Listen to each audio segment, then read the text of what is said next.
नमस्कार। चलिए आज केमिस्ट्री यानी रसायन विज्ञान की दुनिया में चलते हैं। हम इसकी कुछ बहुत ही बुनियादी लेकिन जरूरी बातों को समझेंगे और वो भी एकदम आसान तरीके से। तो आज हम क्या क्या जानने वाले हैं। सबसे पहले कि भाई ये केमिस्ट्री है क्या भला, फिर समझेंगे कि हमारे आसपास की हर चीज यानी पदार्थ को कैसे बांटा जाता है, उसकी 3 अवस्थाओं को देखेंगे और आखिर में उनके गुणों की तुलना करेंगे। तो सबसे पहले सवाल से ही शुरू करते हैं। जब हम रसायन विज्ञान या केमिस्ट्री कहते हैं तो इसका असल में मतलब क्या होता है? देखिए सीधी सी बात है, केमिस्ट्री मतलब हमारे आसपास की चीजों यानी पदार्थों की पढ़ाई।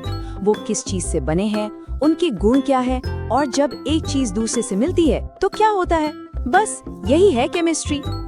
और इस पूरी फील्ड को आज हम जैसा जानते हैं उसे ये रूप देने का बहुत बड़ा श्रेय जाता है फ्रांसीसी वैज्ञानिक एंटोनी लेवोसियर को। इसीलिए उन्हें आधुनिक रसायन विज्ञान का जनक भी कहा जाता है। अब देखिए दुनिया में इतनी सारी चीजें हैं तो केमिस्ट्री भी बहुत बड़ी है, इसीलिए इसे समझने के लिए कुछ मुख्य शाखाओं में बांटा गया है, जैसे कि फिजिकल, ऑर्गेनिक और इनऑर्गेनिक केमिस्ट्री। हर शाखा पदार्थ के अलग अलग पहलुओं पर गौर करती है। अच्छा, ये तो समझ लिया कि केमिस्ट्री क्या है। अब बात करते हैं उस चीज की जिसे केमिस्ट्री पढ़ती है, यानी पदार्थ। और वैज्ञानिकों ने इसे समझने के लिए एक बड़ा जबरदस्त नक्शा बनाया है। सबसे पहले पदार्थ होता क्या है? अरे बहुत आसान है, कोई भी चीज जो थोड़ी सी भी जगह घेरे और जिसमें कुछ वजन हो वो पदार्थ है। किताब, हवा, पानी, सब कुछ। और ये फ्लो चार्ट देखिए, ये कितनी बढ़िया तरह से समझाता है कि वैज्ञानिक हर पदार्थ को कैसे बांटते हैं। पहले पदार्थ को 2 हिस्सों में बांटा, शुद्ध पदार्थ और मिश्रण। फिर उन्हें भी आगे बांटा गया है, मतलब हर चीज को उसके गुणों के आधार पर एक सही जगह दी गई है। चलिए अब इस वर्गीकरण के सबसे जाने पहचाने हिस्से पर आते हैं, पदार्थ की भौतिक अवस्थाएं, मतलब ठोस, द्रव और गैस।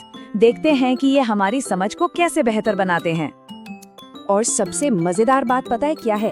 इन तीनों अवस्थाओं में जो असली फर्क है ना, वो बस इस बात का है कि इनके अंदर के छोटे छोटे कण यानी पार्टिकल्स एक दूसरे से कितने पास पास या दूर दूर हैं। जैसे कि एक ठोस में ये कण एकदम कसकर अपनी जगह पर जमे होते हैं, हिल नहीं सकते। इसीलिए तो एक पत्थर का आकार हमेशा वैसा ही रहता है। वहीं द्रव यानी लिक्विड में कणों को थोड़ी बहुत आजादी होती है, वो एक दूसरे पर फिसल सकते हैं। तभी तो पानी जिस बर्तन में डालो उसी का आकार ले लेता है।